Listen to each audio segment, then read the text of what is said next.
红军村惊天逆转，俄军碾碎俄三路攻势，全线大反攻，普京苏梅缓冲区梦碎，乌军覆灭俄装甲洪流。乌三炸克什大桥，普京面子工程彻底崩盘，俄后方瘫痪，8成机场遭关闭，铁路网被截断。特朗普凌晨电话停火，柬埔寨自爆作战地图，泰军全线出击。德国启动末日装备，50万大军加机器人抗俄。精彩资讯马上开始。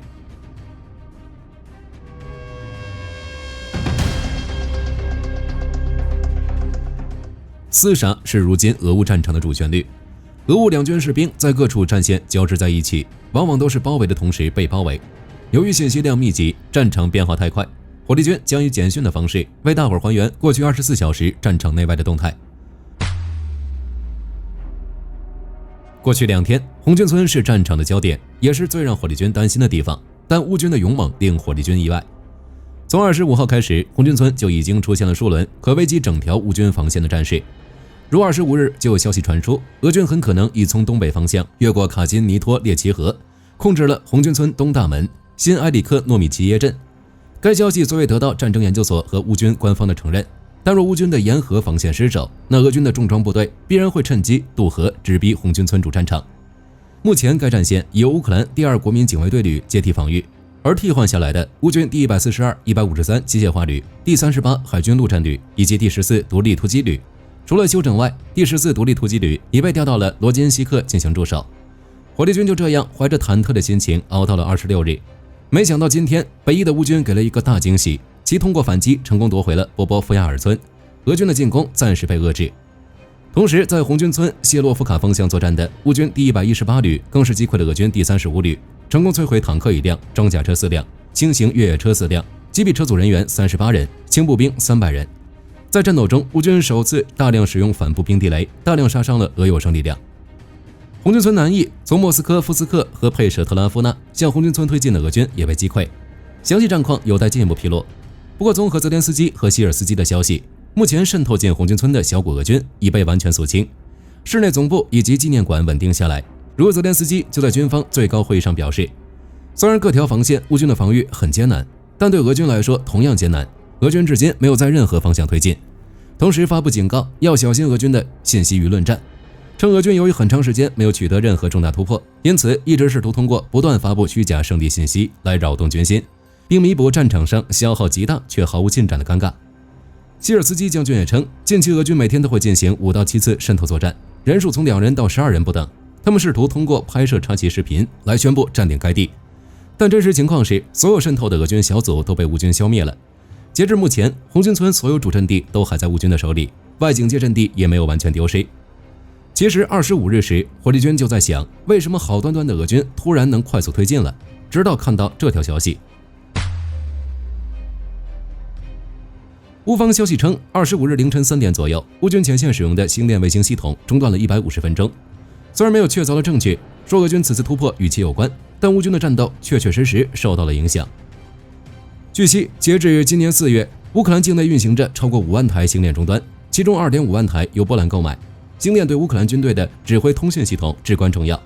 在25日的服务中断期间，乌军成员普遍反映，因为星链失效导致无法进行任何工作和进攻，而中断的原因 SpaceX 宣称是内部软件故障，且中断是全球性的，目前已经修复。乌军无人系统部队罗伯特·布罗夫迪证实了该消息，并强调这类中断十分危险，称乌军需要多样化的通信保障渠道。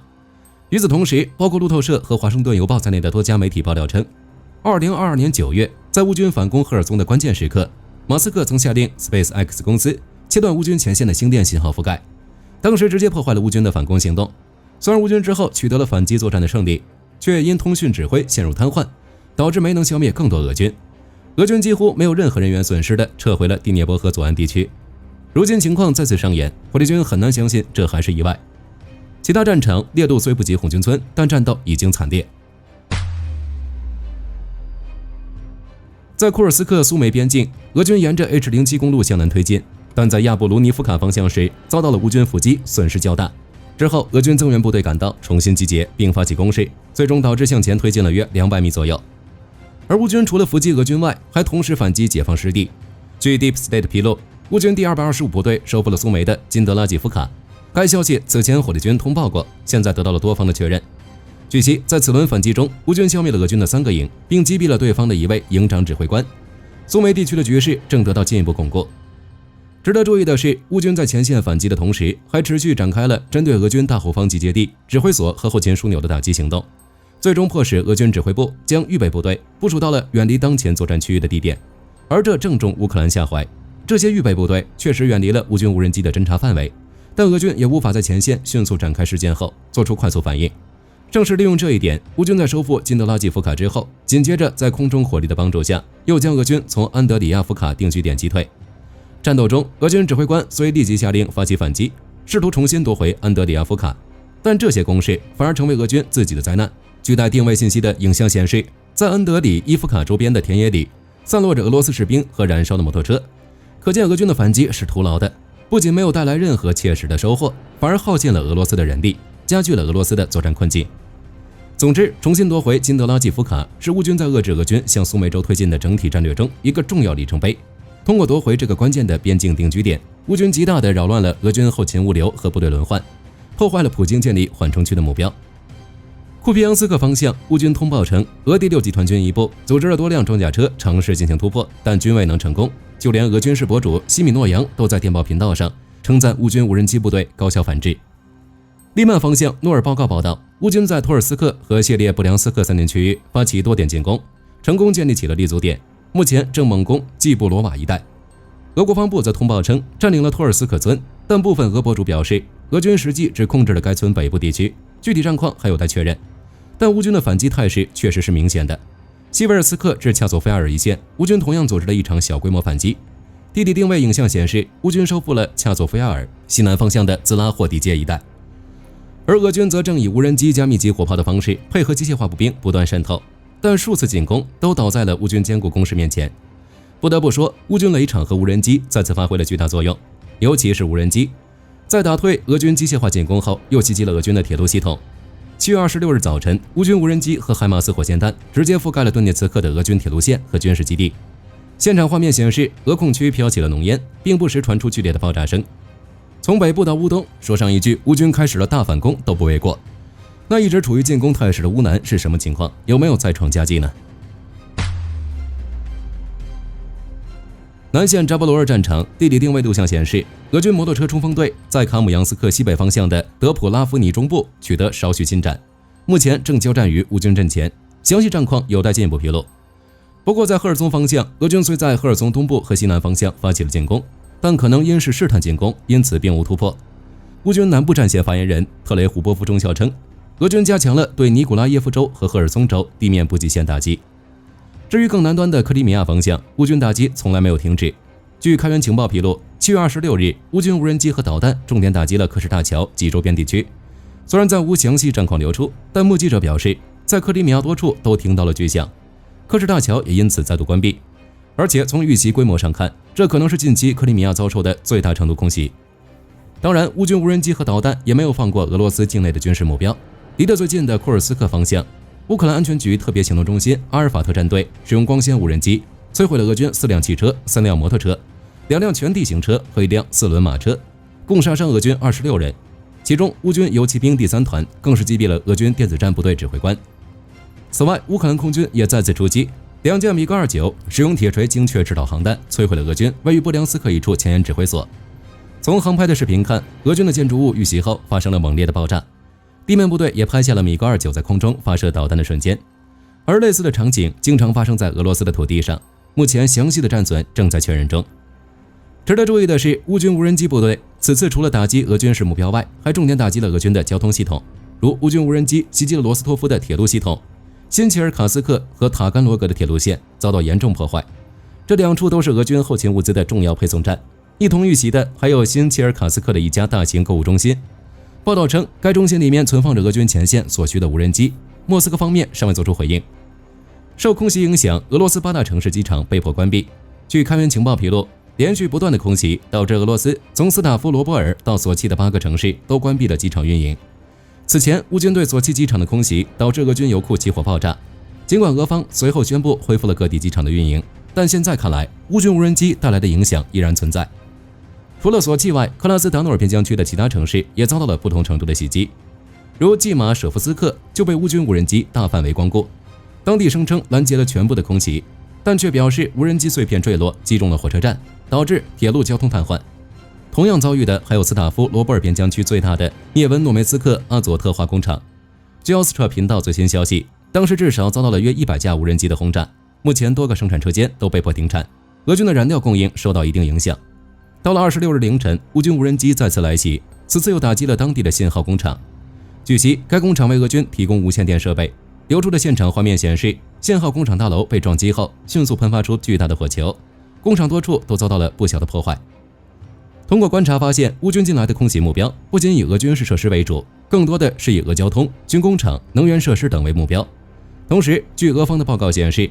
乌军的这几轮袭击均用上了新无人机战法，即攻击无人机攻击时，会有一架脉冲电子战干扰无人机护航，后者可发出短暂而强烈的能量冲击波，摧毁俄军的雷达和通信系统，让其防空系统失灵。随后攻击无人机发动无阻碍袭击，这也是为什么最近乌军无人机袭击成功率大幅提升的原因。或许有一天，当无人机和导弹砸到俄罗斯的领土上，当俄罗斯人提到乌克兰人就哆嗦，甚至不敢向希望去时，公正持久的和平就会到来。而那一天并不遥远。东南亚战场，柬埔寨和泰国局势有了新发展。柬埔寨的呼吁得到了回应，没错，他又来了。7月26日，特朗普在社交媒体上说，他当天分别与柬埔寨首相洪马奈和泰国代理总理普坦通了电话，称两国只有结束边境冲突，美国才会考虑与两国达成贸易协议。同时他还说，泰柬两国领导人已经同意立即会面并迅速达成停火协议，并希望与美国重回贸易谈判桌。那事实真如特朗普所言吗？首先是泰国，其外交部在社交媒体发布通报回应称，普坦确认泰方原则上同意停火，同时泰国希望尽快进行双边会谈，以共同确定明确的停火措施和程序，最终和平解决冲突。而柬埔寨方面，洪马奈在社交媒体上回应说，检方同意关于两国武装部队立即无条件停火的提议。事实上，他早在24日与东盟轮值主席国马来西亚总理安瓦尔通电话时就表达这一立场。简单说，就是现在泰国原则上同意停火，希望尽快举行会谈，而柬埔寨则已同意立即无条件停火。那么在会谈前，双方战斗停止了吗？答案是并没有。据 Nextday 新闻报道，7月26日，在经过1夜的激烈交火后，泰国在柬埔寨北部边境的富马奎亚山升起了他们的旗帜。据悉，此地长期以来都是泰柬两国的争议性区域，但现在看来，泰国在战场具有明显优势。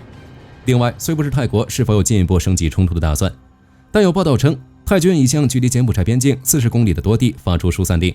而在过去的24小时内，泰国沿着柬埔寨边界发动了大规模的进攻，甚至袭击了沿海地区。其空军的 F-16和鹰狮战机更是配合升空，轰炸了柬埔寨、博威夏、塔门通和富马丘周围的军事基地。且在战斗中，泰军还承认使用了集束弹药，但表示仅用于军事目标。实际上，泰国也没有加入集束弹药公约。此外，和俄乌战场一样，泰国还开始使用无人机发起攻击。稍早之后，泰军的 FPV 无人机就击中了柬埔寨边境的哨所，瞬间扬起浓烟。泰国同时表示击毁了柬埔寨的军事基地和弹药库，这是无人机在战争中发挥作用的又一典型。综合来看，柬泰双方的交火大多集中在博威夏、塔贾贝和冲博一带，作战范围大约在60到80公里的长走廊内。现在泰军还在猛攻塔贾贝的焦点区寺庙群，而柬埔寨则声称已完全控制该地，只是没有给出更详细的战况。柬埔寨这边目前正试图向边境的争议区奥多棉基省派兵。从前方披露的照片看，柬军部署了左232俄制高射机枪。另一方面，有报道称，柬埔寨前首相洪森似乎是在亲自指挥部队作战，不久前还发布了作战室开会的照片。不过，他却将带有作战地图的照片一同发了出来。尽管洪森随后意识到了这一点，并将其删除，但网络时代只要一经发布就会留下痕迹的，想来泰国方面肯定也知道了。值得注意的是，在本轮泰国与柬埔寨的边境冲突中，还呈现了俄乌战争的影子。据 Nextday 新闻报道，泰国在向边境增加军事力量的装备中，包括了 T-84 Oplot。据悉，在2011年，泰国曾购买了49辆 T-84，他们如今仍是泰军中最具现代化的坦克。而这些由乌克兰制造的坦克正首次被派遣到除俄乌战场之外的战场。此外，泰国陆军的 M1126 步战车也正朝着柬埔寨边境调动。综合来看，泰柬双方的交战仍有继续扩大的趋势。泰国表示，炮兵和空军击退了柬埔寨军队的多次进攻，柬埔寨则指控泰军试图占领博威下，但又强调他们发起了激烈的反击。不过从当前战况看，柬埔寨在冲突中明显处于劣势。另据图片报的报道，泰国已启动了旨在应对全面战争的扎克彭布瓦纳计划。据悉，该方案要求一旦与柬埔寨发生全面战争，泰国的海陆空三军将协调行动，包括做好情报的收集与快速实施打击等内容。当然，泰国也保持了停火的可能性，释放了类似的信号，比如接受东盟轮之国马来西亚的斡旋等。而根据双方公布的数据，双方冲突已造成上百人伤亡，逾10万民众被迫疏散至安全区域。联合国安理会目前已就泰柬边境冲突召开紧急闭门会议，泰柬双方各自提出通过和平手段解决争端。总之，如今泰柬前线的局势还十分复杂，战况也是瞬息万变，详细战况火力军将持续关注。欧洲方面，德国正在积极为俄乌局势的扩大做准备，不仅扩军，还在研发新武器。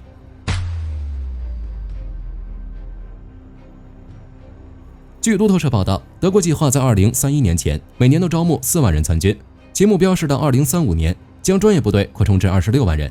预备役则扩至20万人。这标志着德军的规模将达到50万人左右，达到2战以来的最大程度。此外，德国还在积极为未来的战争做筹划。受俄乌战场无人设备作战影响，德国打算研发自己的无人设备和机器人。不久前，德国才刚被爆出向国防科技部门投入数十亿美元，直到2029年将预算增加2倍。同时，德国还在研制人工智能坦克以及机器人蟑螂，后者将可以对敌人进行实时监控。显而易见，这些本来是科幻电影中的场面，正一步一步进入真实的战场。稍早时候，在俄乌前线，乌军第5突击旅就使用机器人运送了一名伤员，在行驶14公里后，机器人成功将受伤的士兵安全运到了后方。又或是乌军第3突击旅用无人战场迫使俄军投降等，无人设备在战场的作用可见一斑。另据图片报道，德国的 Victor 侦察无人机目前已经在乌克兰实现了本土化生产，在过去3个月的运营中，他们为乌军提供了大量的无人机。现在德国很可能还在向基辅提供新的雷达系统，包括 TRML-4D 空中监视雷达以及 SPXER 2000 3D MK3 短程雷达，总价值达到了恐怖的3.4亿欧元。不过由于德国现在已经不再公布具体的军援细节，接下来我们只能通过战场求证了。但无论是援助乌克兰还是提升自身的防御力，德国都走在欧洲的前头。德国的行为自然让俄罗斯很不高兴。其外交部发言人扎哈罗娃之前在每周新闻发布会上表示，德国总理梅尔茨对德国的军事化令人担忧。他称，德国近年来公开对俄罗斯采取敌对政策，而梅尔茨上任后几乎每天都在加强反俄言论，这种言论正变得越来越激进。俄方指责梅尔茨，认为他选择在强制德国军事化的同时升级与俄罗斯的关系，这会引起德国公民的极大担忧。但德国该干嘛干嘛，并未搭理俄罗斯。总的来看，梅尔茨总理比起前任舒尔茨，对乌克兰采取更多的支持，对俄罗斯采取更强硬的立场，同时积极呼吁欧洲建立新的防务体系。因为德国曾多次表示，俄罗斯将向北约发起进攻，必须提前做好准备。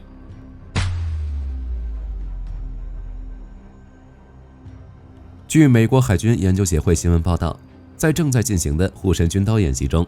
美国陆军陆战队与澳洲陆军首度通过协同作战，在海外实弹试射了陆基神盾导弹系统，并成功击沉一艘海上靶舰。据悉，这场于7月16日在澳洲北部举行的打击任务是一次复杂的击杀链演练。首先，由美国海军 P-8A 侦察机与盟军特种部队识别出一艘模拟敌方雷达信号的货船作为目标，接着部署在澳洲达尔文的美国陆战队旋转部队空中管制单位负责净空相关空域，为导弹发射创造安全走廊。与此同时，美国陆战队与澳洲陆军组成的联合部队通过地面车队与 MV-22B 运输机迅速进入发射阵地周边进行安全部署。在所有条件完备后，由美国陆军第3多领域特遣队操作敌方系统发射一枚标准6型，最后精准命中并击沉目标。对此，指挥官阿马斯上校表示，这成功验证了防区内待战部队大规模的机动直管能力，其作战方式就是致命、敏捷，并随时与盟友协同。好了，本期节目到这里就结束了。这次特朗普换了个地区后，能促成和平吗？欢迎在评论区留言讨论。我是火力军，下期再见。